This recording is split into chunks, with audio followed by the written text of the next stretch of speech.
Welcome to Modern Motoring. Welcome to the all-new 2026 Subaru Outback. There is a lot to go through.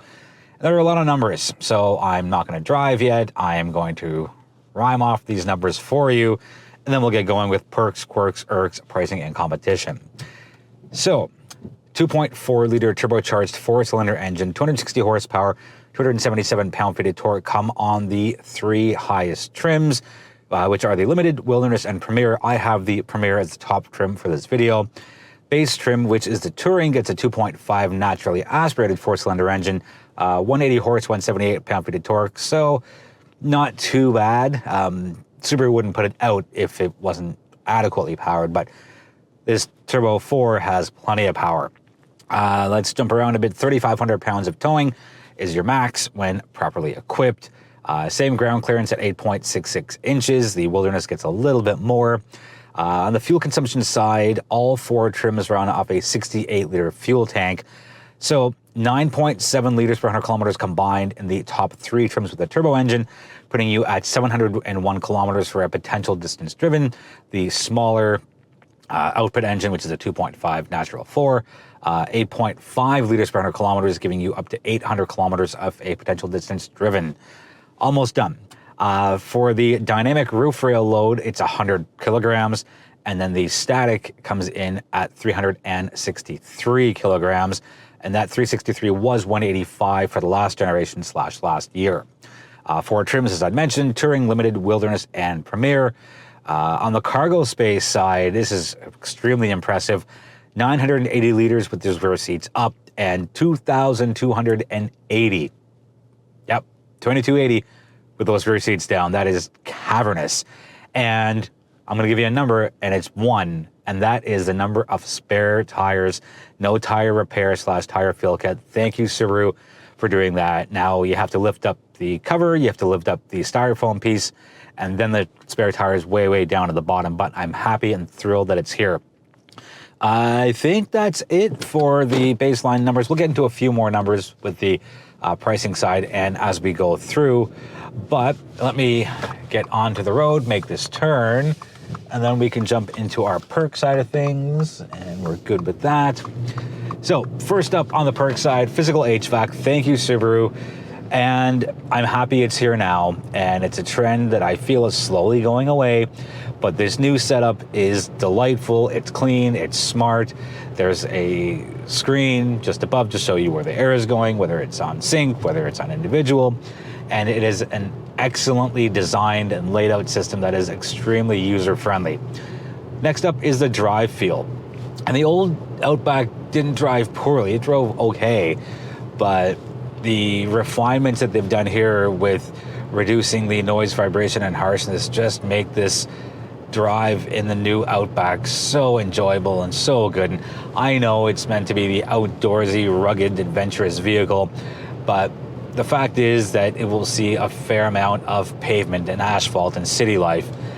And yeah, it still has the CVT, but it's one of the better ones, I find. And yeah, you just find that sweet spot where your RPMs are just in and around 1,250 to 1,500, and it is such a serene drive in the Outback. And more than that, yes, I know it's a larger two-row crossover, and it's it's lost its car-like drive feel a little bit, and now this certainly drives more like an SUV does, but it's still an enjoyable drive. And full marks for me on the drive side overall. Really good around twists and turns, getting into underground parking spaces. You have the optional 360 cam, plus the optional digital rear view mirror, which also helps as well. But all that aside, the drive feel here is so improved. On the screen side of things, everybody gets a digital 12.3-inch instrument cluster. You can change the view a few different ways, and it is so smartly laid out and very typical Subaru. Nice big fonts, no squinting to get what you need.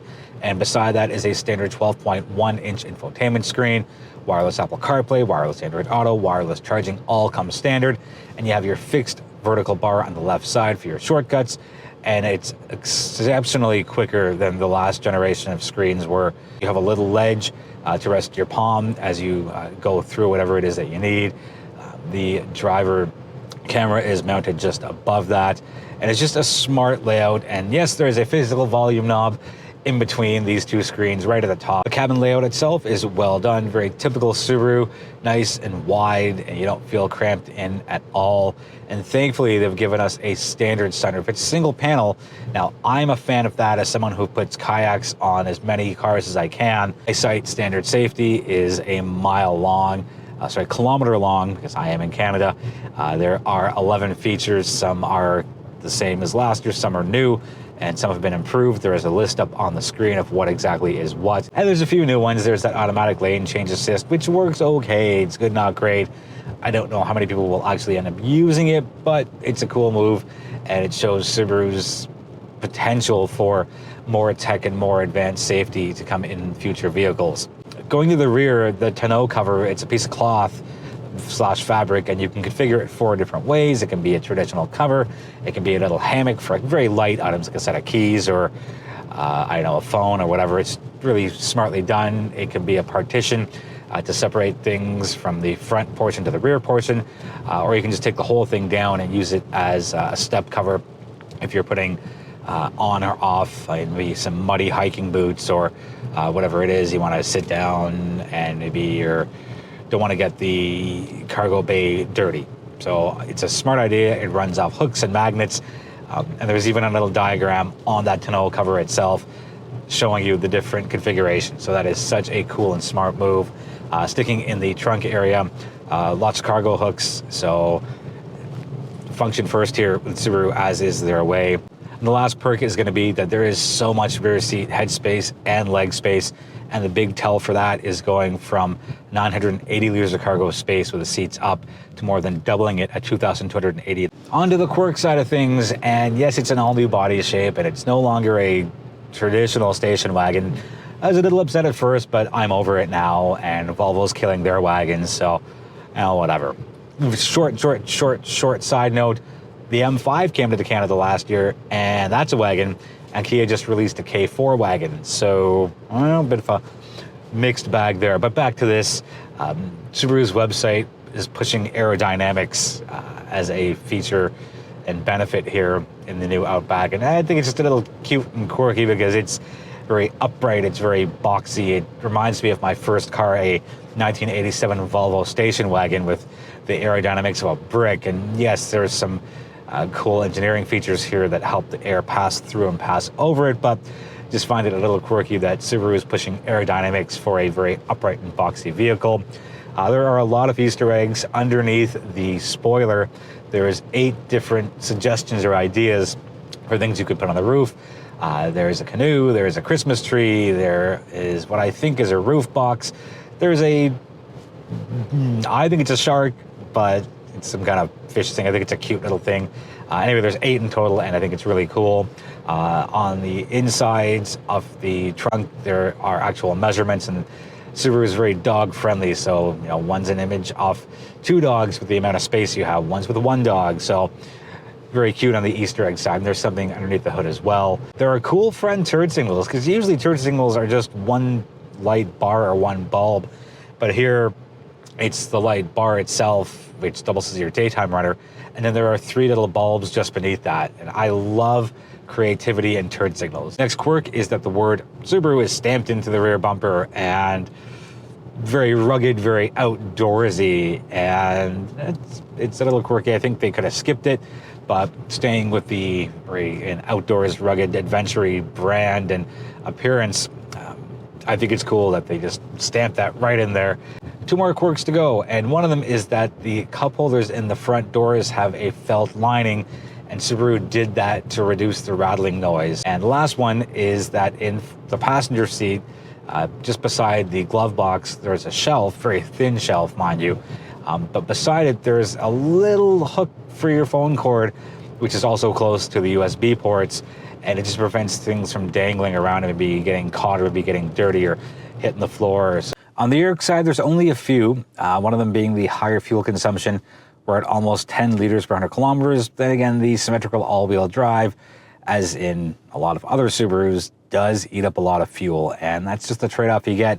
If you want Subaru's legendary, again, symmetrical all-wheel drive, it's going to cost you a little more at the pump, but the capability, for me anyway, kind of offsets that overall. Following that is that there is currently no hybrid model. There's rumors of it coming out in 27 as a model year. I guess it's calendar year too.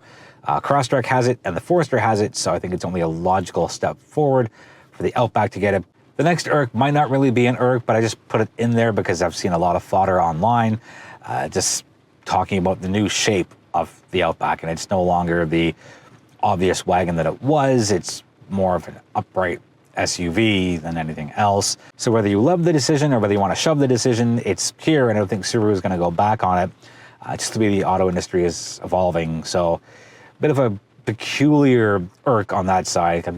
I'm okay with it now. I was a little iffy on it at first. So the last one is going to lead into the pricing side, and that is that there is a massive gap between the base trim with the 2.5 naturally aspirated 4-cylinder and the second trim with a turbo charged engine. And I feel that Subaru has kind of just made it 3 trims, because the gap between the top 3 trims is only $3,000, but to go from the base Touring to the base turbo engine limited, it's about $8,000. So again, fairly big gap there. And I'm gonna just go into pricing competition with that. So Canadian MSRP figures, nothing else added, $40,895 for the Touring, $48,195 for the Limited, $49,195 for the Wilderness, which I think is a great deal as far as what you're getting with the Wilderness versus the Limited, for only $1,000 more for the Canadian MSRP. And then all the way at the top here with the Premier, $51,195. So again, $3,000 separates the 3 turbo trims. On the competition side, it's a bit of a mixed bag, and I don't really know where to put the Outback. It's not a compact crossover, because that's what the Forester is. It's not a mid-size SUV.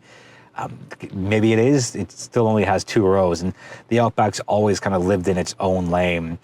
So yeah, there's Bronco Sport, there's the Mazda CX-50, which is more wagon-esque than SUV-esque. There's the Honda Passport, the Jeep Grand Cherokee, the Atlas Cross Sport, which is not really direct, maybe it's a secondary competitor, but I think it still plays within the arena of what the Outback is. The RAV4, closer to the Forester, and then there's the 4Runner, which is in its own lane itself. But I think there might be a bit of cross shopping.